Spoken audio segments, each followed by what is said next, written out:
আসসালামু আলাইকুম প্রিয় দর্শকবৃন্দ, আশা করি ভালো আছেন। প্রিয় দর্শকবৃন্দ, নতুন আরেকটি ভিডিওতে যুক্ত হওয়ার জন্য অসংখ্য ধন্যবাদ। প্রিয় দর্শকবৃন্দ, আপনারা দেখতে পাচ্ছেন আমাদের পিছনে একটি পোল্ট্রি মুরগির সেট। তো আমাদের এই সেটটিতে আমরা 1000 মুরগি আছে, আপনারা দেখতে পাচ্ছেন আমাদের পিছনে ওইগুলো অলরেডি রেডি হয়ে গেছে। তো সবগুলো মুরগি ঘরে প্রতি 2 কেজি করে আছে। তো আমাদের মুরগিগুলো আজকেই বিক্রি করে দিব, হয়তো 2-1 দিন সময় লাগবে, এগুলো বিক্রি করে দিব। আর আমরা এই পাশে যেগুলো দেখতে পাচ্ছেন চট বসাইতেছি, তার বর্ডার বানাইতেছি বোর্ডিং এর জন্য। তো এখানে আমরা আরো 3000 মুরগির বাচ্চা আনবো।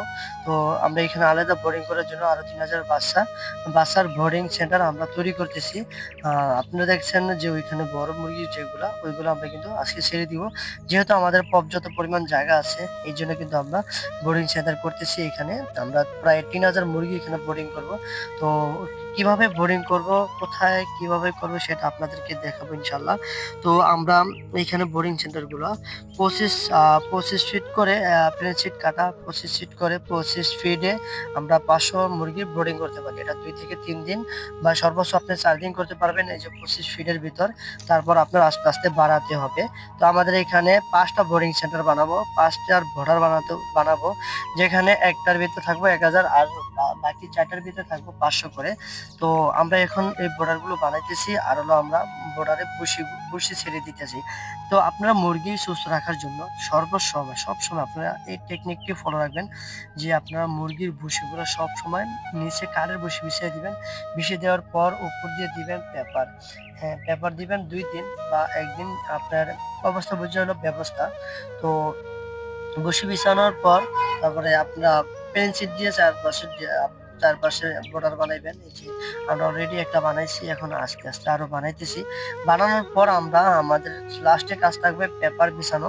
তো আমরা পেপার বিছিয়ে আমাদের বর্ডার গুলো তৈরি করব, যাতে আমরা একটা বর্ডারের ভিতরে 500-1000 করে মুরগি রাখতে পারি।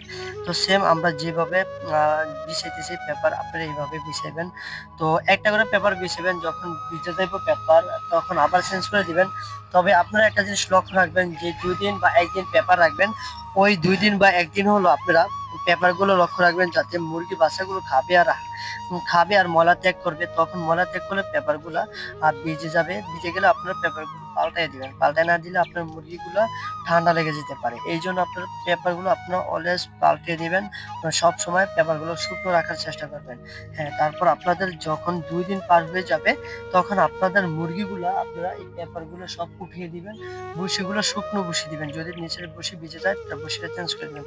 নিচের ভুসিগুলো ভিজবে না আশা করি। যদি না ভিজে ভুসিগুলো লাড়াচাড়া দিয়ে দিবেন, মুরগিগুলো ছাড়বেন। হ্যাঁ, যখন মুরগিগুলো পেপার থেকে নিচে ভুসিতে ছাড়বেন, তখন খাদ্যের পাত্র দিবেন, পাত্রের ভিতরে খাদ্য দিবেন, ওইখান থেকে খাদ্য খাইতে পারবে।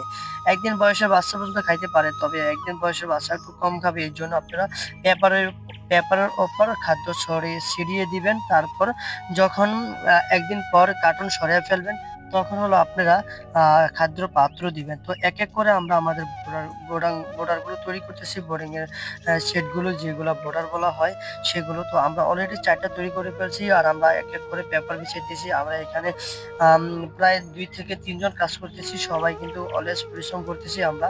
তো সবাই কিন্তু বোর্ডারে আমরা পেপার বিছাইতেছি। একজন হলো আমার ছোট ভাই মমিন, আরেকজন হলো আমার কর্মচারী সবুজ আহমেদ, আরেকজন নীরব নীরব গাজী। তো আরেকজন আছে সেকেন্ড কর্মচারী সৈকত।